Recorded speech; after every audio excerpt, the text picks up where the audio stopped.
La ladera de Stony Fork Creek, en las montañas de Carolina del Norte, es un lugar donde la belleza prístina roza el peligro mortal. No se trata de una ruta de senderismo.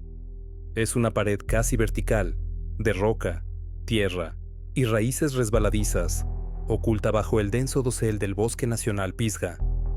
El terreno aquí es tan escarpado y rocoso que incluso los buscadores experimentados, acostumbrados a las condiciones montañosas, se lesionan, intentando mantenerse en pie entre el follaje resbaladizo y el pedregal. El aire aquí es denso. El silencio solo se rompe por el ruido del arroyo y los gritos de los pájaros. Y sin embargo, fue aquí, en esta altura inaccesible, donde incluso los animales rara vez entran, donde dos cazadores de ciervos descubrieron restos humanos.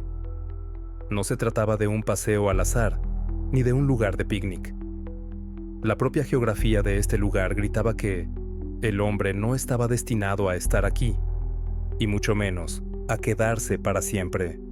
Las montañas pueden guardar sus secretos, pero este descubrimiento desafiaba la propia lógica de la supervivencia y el sentido común. El hallazgo pertenecía a Judy Smith, una enfermera de 50 años que había desaparecido de un confortable hotel de Filadelfia, a 970 kilómetros de este punto salvaje. 970 kilómetros de silencio que no dejaron rastro. Pero el principal misterio ni siquiera residía en esta monstruosa distancia. El problema era la propia escalada. El examen forense confirmó lo que sus seres queridos sabían. Judy padecía una artritis grave y crónica en las rodillas. Era una enfermedad que convertía cada paso en un calvario. Apenas podía andar por el asfalto llano de la metrópoli, pero de algún modo se las arregló para hacer esa agotadora ascensión, casi de alpinista, a la montaña. ¿Quién o qué la hizo superar el dolor insoportable y subir hasta el lugar donde la esperaba la muerte? Esta historia no comenzó en los bosques, sino en la estéril limpieza del aeropuerto Logan, de Boston, 5 meses antes del espeluznante descubrimiento. El 9 de abril de 1997, Judy y su marido, el exitoso abogado de Boston, Jeffrey Smith, se preparaban para su primer viaje juntos desde su matrimonio. Llevaban unos 10 años de relación, pero habían oficializado el matrimonio solo 8 meses antes. Su destino era Filadelfia, la ciudad del amor fraternal, donde Jeffrey tenía previsto intervenir en una prestigiosa conferencia farmacéutica. Era una rara oportunidad para la pareja de salir de la rutina, de combinar el trabajo de él con el interés de ella por la historia. Judy, enfermera de profesión, era una ávida viajera y llevaba mucho tiempo deseando conocer los santuarios históricos de Estados Unidos. Ninguno de los dos podía predecir que este viaje se convertiría en un punto de no retorno. Sin embargo, el itinerario cuidadosamente planeado se tambaleó antes de que el avión despegara. En el mostrador de facturación de la aerolínea, resultó que Judy había olvidado su carnet de conducir en el ajetreo matutino. En 1997, tras los recientes cambios en la normativa de la Administración Federal de Aviación, este documento había pasado a ser obligatorio como prueba de identidad al embarcar en un vuelo. Jeffrey, obligado por una apretada agenda de conferencias y compromisos con los organizadores, no podía esperar. Se vio obligado a volar solo, dejando que su mujer se ocupara del problema. Judy tuvo que volver a casa para recoger sus documentos y embarcar en un vuelo posterior. En ese momento, el destino los separó no solo por la distancia, sino también por el tiempo. Se había formado una fatídica ventana de incertidumbre. Investigadores posteriores, que indagaron en el caso con una obsesión digna del mejor detective, calificaron el incidente de extraño. Judy Smith no era una turista distraída o inexperta. Era una mujer de 50 años, organizada y aterradoramente independiente. Su carrera médica exigía precisión y atención al detalle. Tenía mucha experiencia en viajes. Había viajado sola a Tailandia y de mochilera por Europa, donde la navegación y la logística eran mucho más complicadas. Olvidar un documento clave en un simple viaje nacional era algo totalmente atípico en ella. Este error accidental o deliberado, creó un punto ciego de horas. Horas en las que Judy estaba sola en Boston, fuera de la vista de su marido. Tiempo suficiente para hacer una llamada que nadie debería haber oído, o para sacar dinero de una caja de seguridad que no se podía rastrear. El incidente también arrojó luz sobre la dinámica de su relación, un detalle que más tarde se convertiría en clave. La amiga de Judy, Caroline Dickey, haría más tarde una impactante declaración en antena que se convertiría en el eje de una de las teorías. Afirmó que el matrimonio de Jeffrey y Judy era muy frágil en el momento de su desaparición. Esta declaración cambia radicalmente la narrativa, convierte el error con el certificado de un descuido en una oportunidad, y el viaje a Filadelfia de unas vacaciones románticas en una tapadera para escapar. Le da a Judy un motivo para un futuro salto de 970 kilómetros. Podría utilizar la conferencia de su marido como coartada perfecta para desaparecer y encontrarse con alguien en otro lugar. Pero en ese momento, Jeffrey, ya en Filadelfia, esperaba a su mujer, ajeno a tales profundidades. Judy llegó a Filadelfia la tarde del 9 de abril. Se reunió con su marido en el vestíbulo del hotel Doubletree, y parecía que el incidente de la mañana en el aeropuerto había quedado completamente superado. Como disculpa por su descuido y la larga espera, le llevó flores a Jeffrey. Ese gesto, ese pequeño detalle, se convertiría más tarde en crítico. Las sospechas iniciales de la policía de Filadelfia, ante la falta de pruebas, eran tan fuertes que llegaron a cuestionarse si Judy había llegado siquiera a la ciudad.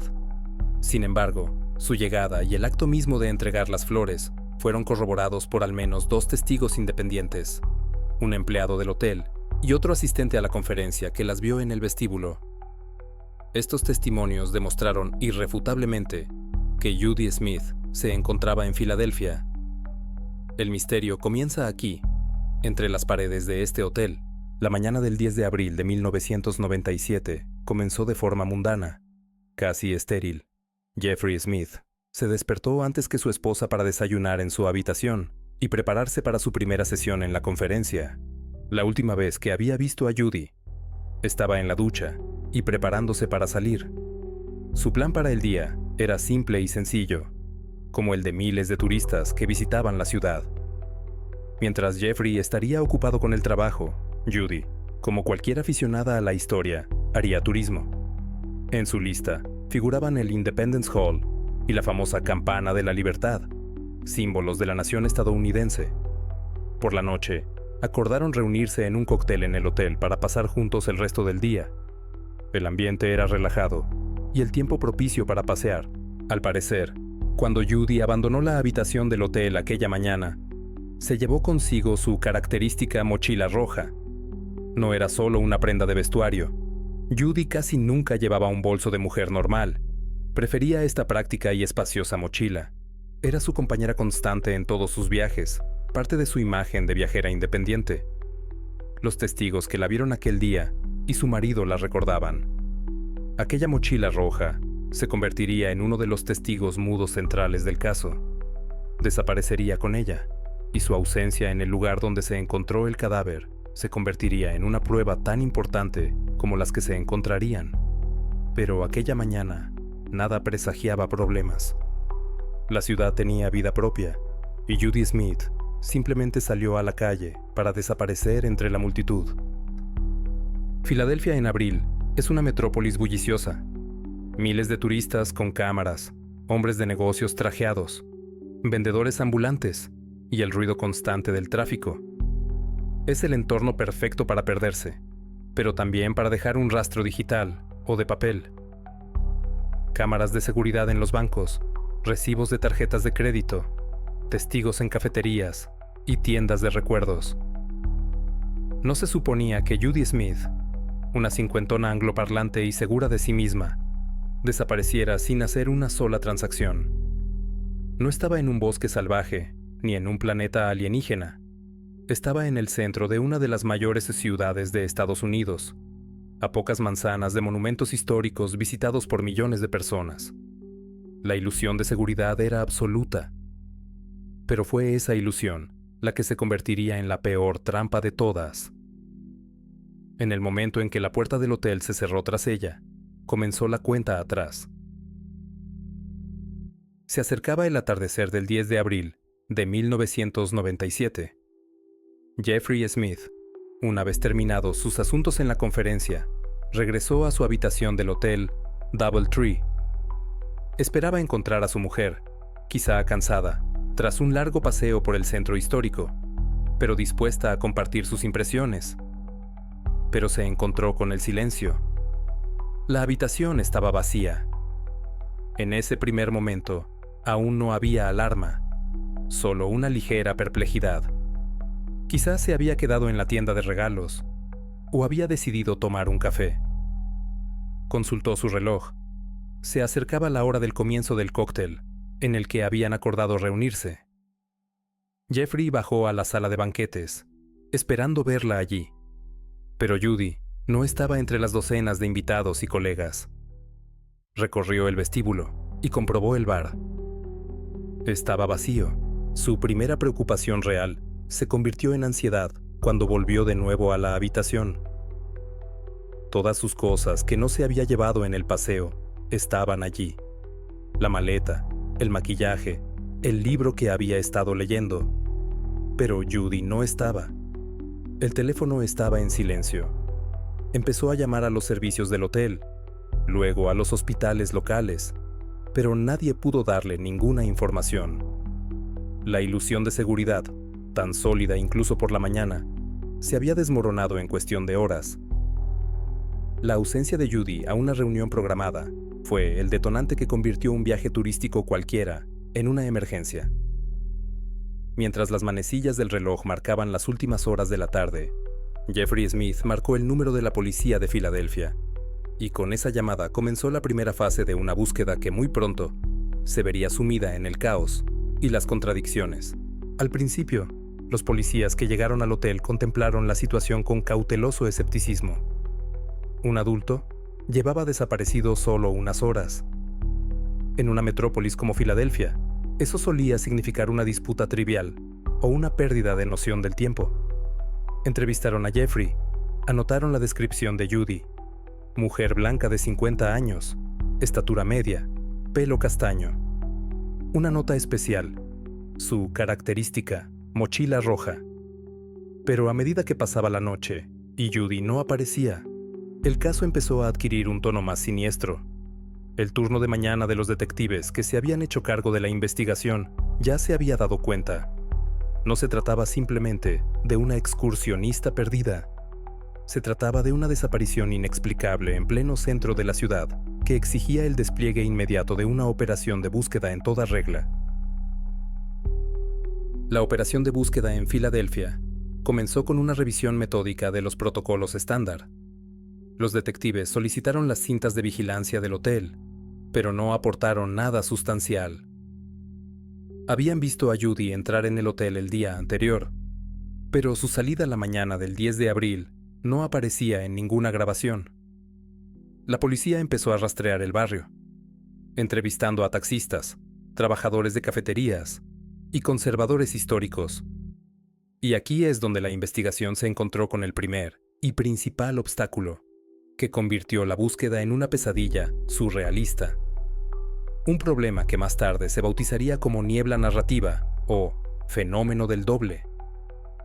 En lugar de encontrar rastros de Judy, los rescatadores y detectives se toparon con fantasmas. En la misma zona de Filadelfia donde se buscaba a Judy, había al menos una, y posiblemente dos, mujeres sorprendentemente parecidas a ella. Esta confusión hacía casi imposible separar las pruebas fiables de las pistas falsas. El primero en caer en esta trampa fue el hijo de Judy, Craig, que corrió a Filadelfia en busca de su madre. Estaba peinando las calles con la policía, cuando a lo lejos divisó a una mujer, cuyos andares y silueta hicieron que se le parara el corazón. Estaba seguro de que era ella. Sin embargo, al acercarse, se dio cuenta con horror y decepción de que se trataba de una mujer sin hogar, desorientada y sin relación con su familia. Este incidente no solo agotó los recursos emocionales de la familia, sino que también desvió el valioso tiempo del equipo de búsqueda. Pero ese no fue el único doble. Un investigador privado contratado por la familia Smith para una investigación paralela informó de otro avistamiento. Vio a una mujer blanca bien vestida, que coincidía con la descripción de Judy, fuera de una tienda de comestibles a primera hora de la mañana. Parecía confusa, pero no estaba angustiada. El detective intentó hablar con ella, pero se alejó rápidamente. ¿Era Judy? ¿O otro espejismo? Todos los informes de que Judy Smith había sido vista en Filadelfia en estado de desorientación se referían casi con toda seguridad a estos falsos objetivos. La policía estaba perpleja. Buscaban una aguja en un pajar, pero ese pajar estaba lleno de docenas de agujas similares, y cada una de ellas no llevaba a ninguna parte. Este caos de pruebas fue la primera contradicción inexplicable. Judy era una persona experimentada e independiente. Si hubiera estado perdida o en apuros, probablemente su comportamiento habría sido distinto. Pero en lugar de señales claras de secuestro o accidente, los buscadores solo obtuvieron niebla. Ni una sola llamada de rescate, ni testigos que la vieran forcejear o subir a un coche. Su mochila roja, un detalle tan destacado, parece haber desaparecido con ella. La búsqueda en Filadelfia no solo llegó a un callejón sin salida. Chocaron con un muro de lo absurdo, donde la propia imagen de la mujer que buscaban empezó a duplicarse y difuminarse, como si la ciudad la ocultara deliberadamente, dando a los detectives falsos reflejos.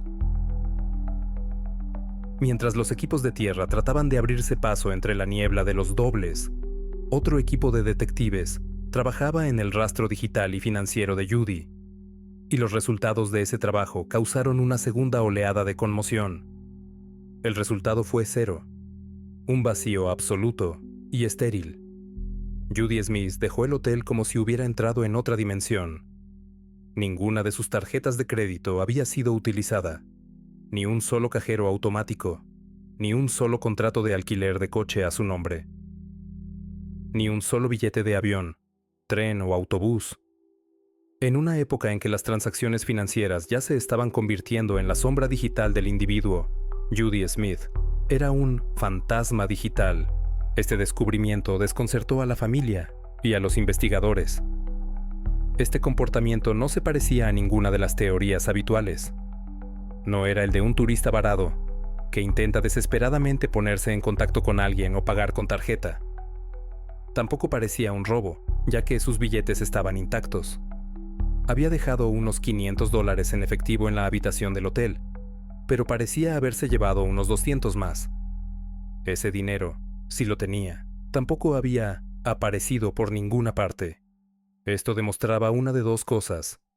O Judy había sido secuestrada inmediatamente y aislada del mundo exterior, o viajaba voluntariamente, utilizando solo dinero en efectivo, y posiblemente en compañía de alguien que le proporcionara transporte y logística. A la conmoción de este descubrimiento se sumó un giro inevitable en cualquier investigación de esta naturaleza. La policía de Filadelfia empezó a buscar a su marido. Jeffrey Smith, la última persona que la vio con vida, quedó automáticamente bajo sospecha. Aunque había hablado en la conferencia, su coartada estaba siendo examinada. Los detectives le hicieron preguntas incómodas, lo que creó más tensión. La familia, en lugar de unirse ante la tragedia, se vio presionada por las fuerzas del orden. Esta atmósfera tóxica de sospecha complicó aún más una búsqueda ya de por sí desesperada. La esperanza de encontrar a Judy con vida en Filadelfia se desvanecía cada día que pasaba, convirtiéndose en una angustiosa expectativa de lo peor. Pasaron días, luego semanas, y no se sabía nada de Judy Smith. La operación de búsqueda en Filadelfia se suspendió oficialmente. Los detectives habían agotado todas las pistas. La niebla narrativa se había disipado, dejando tras de sí nada más que un frío vacío. Para la familia Smith había llegado el periodo más angustioso, la incertidumbre. Regresaron a Boston, a un hogar donde todo les recordaba a Judy, pero no había claridad sobre su destino. Su hijo Craig describió el estado como una pesadilla constante. en la que no sabes si llorar o tener esperanza. El caso de Judy Smith se convirtió en un asunto pendiente, uno de los muchos casos de personas desaparecidas sin resolver. La esperanza, si es que la había, quedó sepultada bajo el peso de 5 meses de silencio. El verano de 1997 transcurrió en este agonizante vacío. Y entonces, el 7 de septiembre, llegó la llamada que lo cambió todo. La llamada no procedía de Filadelfia, ni de Boston.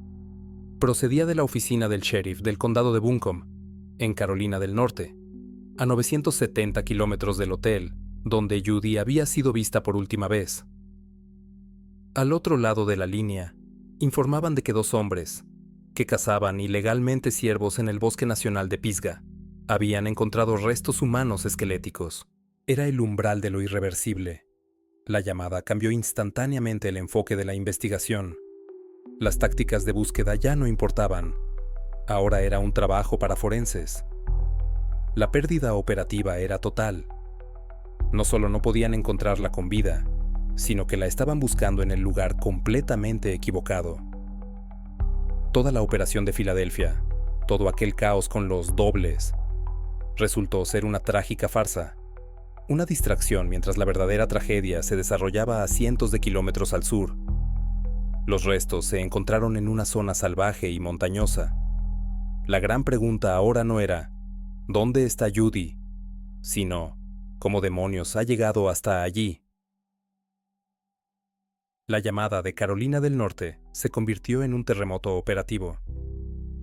Una investigación que llevaba 5 meses humeando en los archivos de Filadelfia se trasladó instantáneamente 970 kilómetros al sur, a la jurisdicción de la oficina del sheriff del condado de Buncombe. La nueva tarea exigía una adaptación inmediata. Ya no se trataba de una operación de búsqueda, sino de una misión forense de gran complejidad para recuperar restos de un entorno hostil. El lugar indicado por los cazadores no estaba junto a la carretera ni en una ruta de senderismo. Estaba situado en una ladera empinada, casi escarpada, cerca del arroyo Stony Fork, a 20 minutos de ardua caminata desde el punto de acceso Maseka cercano. El terreno era tan traicionero que el primer grupo enviado al lugar encontró resistencia física por parte de la naturaleza. El equipo, formado por detectives y expertos forenses, tuvo que improvisar, utilizando equipo de escalada para garantizar la seguridad. Se agarraron literalmente a las raíces de los árboles y a rocas resbaladizas para subir hasta el lugar donde yacían los restos. El ambiente era opresivo. El detective Sam Constance, investigador principal del caso, recordó más tarde que cada paso era un riesgo. El peligro era tan real que uno de los investigadores que inspeccionaban el lugar resbaló y sufrió una grave lesión en el nervio ciático que requirió hospitalización inmediata y posterior intervención quirúrgica. Este incidente no fue solo un desafortunado accidente, sino una prueba clave y escalofriante. Si un policía entrenado sufrió aquí una lesión incompatible con el servicio, ¿cómo llegó hasta aquí una mujer de 50 años con una grave artritis en la rodilla?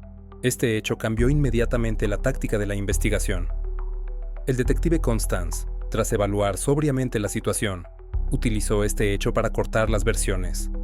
Descartó a Jeffrey Smith, marido de Judy, como autor material del crimen. Jeffrey fue descrito como un hombre obeso, que padecía obesidad, y los investigadores llegaron a la inequívoca conclusión de que era físicamente incapaz no solo de transportar el cadáver, sino de llegar él mismo al lugar. También hacía improbable que Judy hubiera sido asesinada en otro lugar y traída aquí. Era más probable que ella misma, voluntariamente o bajo coacción, hubiera hecho la agónica ascensión y la hubieran matado allí. Esta paradoja planteaba una pregunta angustiosa. ¿Cuál fue la fuerza que la obligó a escalar esta montaña? La escena del crimen era un caos. 5 meses de exposición a los elementos y a la vida salvaje habían hecho su trabajo. Los restos de Judy Smith estaban esqueletizados y esparcidos por la ladera. Los investigadores forenses tuvieron que rebuscar literalmente entre la tierra y el follaje, en un radio de pocos metros, para reunir pruebas. Fue un trabajo minucioso y agotador, en las condiciones más duras. Cada fragmento de hueso, cada trozo de tejido, se empaquetaba cuidadosamente. La identificación fue rápida. Los registros dentales y las marcas distintivas de la artritis en las articulaciones de las rodillas no dejaban lugar a dudas de que se trataba de la enfermera desaparecida de Boston. Pero una vez confirmada la identidad, surgió la cuestión de la causa de la muerte. Incluso en los restos esqueletizados, los forenses encontraron signos claros e innegables de violencia. No fue un accidente, fue un asesinato brutal. Se encontraron marcas de cortes similares en las costillas, que indicaban que el agresor había utilizado un cuchillo. Pero el descubrimiento más espantoso se hizo en los restos de su ropa. El sujetador que llevaba tenía múltiples cortes y pinchazos, lo que indica un ataque violento y repetido. Judy Smith no solo fue asesinada, también fue torturada. El bosque de Pisgah se convirtió en su lugar de ejecución. Junto con los restos, se recogieron otros objetos encontrados en la ladera. Yacían allí como si hubieran sido arrojados a toda prisa o dejados deliberadamente. Junto al cadáver, había un par de gafas de sol caras. Un poco más lejos, se encontró una mochila azul y negra, que obviamente no era la roja con la que salió del hotel de Filadelfia. Los forenses también encontraron una novela policíaca de bolsillo. Todos estos objetos eran extraños. No encajaban con la imagen de Judy. Eran objetos de la vida de otra persona, que ahora formaban parte de su muerte. Estos hallazgos convirtieron la investigación de un simple caso de asesinato en un complejo rompecabezas, en el que cada pieza contradecía a la anterior. El verdadero avance psicológico, el momento en que el caso entró por fin en el terreno de lo inexplicable, se produjo durante la identificación de los objetos. A la familia de Judy, su marido y sus hijos adultos, se les presentaron los objetos encontrados en la escena del crimen. Su reacción sorprendió a los investigadores, lo que determinó toda la investigación posterior. No identificaron nada. Ninguno de los objetos encontrados en la ladera pertenecía a Judy Smith. No era su ropa. Llevaba botas de montaña pesadas, vaqueros azules y ropa interior térmica. Era ropa para una excursión seria por la montaña, no para hacer turismo por Filadelfia. Esta anomalía fue central. Resultó ser intencionada. Nadie se compra un juego completo de ropa cara para hacer senderismo durante una excursión de 8 horas a la Campana de la Libertad. Esta ropa se compró después de desaparecer del hotel y específicamente para la excursión por el bosque de Pisgah. La desaparición de Filadelfia fue solo un prólogo del fatal encuentro en Carolina del Norte para el que ella, o su acompañante, se estaban preparando. Para la familia fue una experiencia angustiosa. La Judy que habían conocido, la que salió del hotel vestida con ropa de ciudad, no tenía nada en común con la mujer que había muerto en la montaña. Y eso no era todo. La mochila azul negra también les era desconocida. Su emblemática mochila roja, su constante compañera, había desaparecido sin dejar rastro. Había sido sustituida por esta, la de un desconocido. Y por último, las gafas de sol. Unas caras gafas de sol Ball, valoradas en $110. La familia confirmó que no le pertenecían. Vemos un tema claro, casi ritual, de sustitución. La identidad de Judy, su mochila roja, su ropa de ciudad, ha sido borrada y sustituida por el atrezzo del asesino. Lo más probable es que estos objetos pertenecieran a su acompañante desconocido, se los prestaran para la excursión o simplemente los abandonaran en la escena del crimen. Una investigación en Carolina del Norte ha llegado a un callejón sin salida. El asesino no dejó rastro. La ropa y las gafas se compraron con dinero en efectivo. Y entonces, los investigadores, desesperados por encontrar alguna pista en esos 5 meses de silencio, empezaron a consultar casos antiguos sin resolver e informes de sucesos extraños en la zona de Asheville, correspondientes a abril y mayo. Y encontraron algo que me dio escalofríos. Resulta que mientras Filadelfia buscaba parecidos y comprobaba tarjetas de crédito, algo extraño ocurría en la zona de Asheville, muy cerca de donde finalmente se encontraría el cadáver. Los investigadores locales consideraron los avistamientos creíbles. Poco después de la desaparición de Judy en abril, al menos 2 testigos de la zona de Asheville dijeron haber visto a una mujer que coincidía con su descripción. No parecía una víctima de secuestro. Conducía un sedán gris. El origen de ese vehículo sigue siendo uno de los mayores misterios del caso. Los testigos añadieron otro detalle surrealista. El sedán gris estaba lleno de cajas y bolsas. En una ocasión, una mujer se detuvo en un camping local y preguntó al propietario si podía dormir en su coche en la propiedad. Tras recibir una negativa, se marchó tranquilamente. Este no es el retrato de un campista. Es el retrato de un hombre que huye y vive sobre ruedas. Pero el testimonio más importante fue el de Joanne Stoker, dependienta de la tienda de regalos. Stoker recordó con detalle una conversación con una mujer que creía que era Judy. Según ella, la mujer estaba muy alerta y era muy agradable, sin mostrar signos de miedo o desorientación. Además, la mujer entró voluntariamente en la conversación, dio su propio nombre, Judy, y contó la misma historia que Jeffrey había contado a la policía en Filadelfia. Era de Boston. Su marido abogado estaba en ese momento en una conferencia, y ella acababa de decidir ir a la zona de Asheville. Ese testimonio dio un vuelco a todo el caso. Ella no era una víctima. Tenía el control y utilizó activamente la tapadera, la conferencia de su marido, para explicar su presencia en Carolina del Norte. Fueron estos testimonios los que dieron a la investigación un nuevo e impactante punto de referencia. El toque final a este retrato surrealista lo añadió el propietario de una tienda de comestibles local.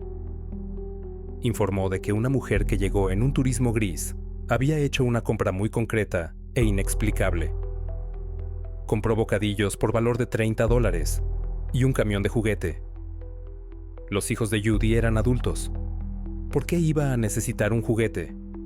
Este detalle parece casi ficticio. Algunos han sugerido que es un signo de psicosis, pero un análisis más plausible se centra en las 2 partes de la compra.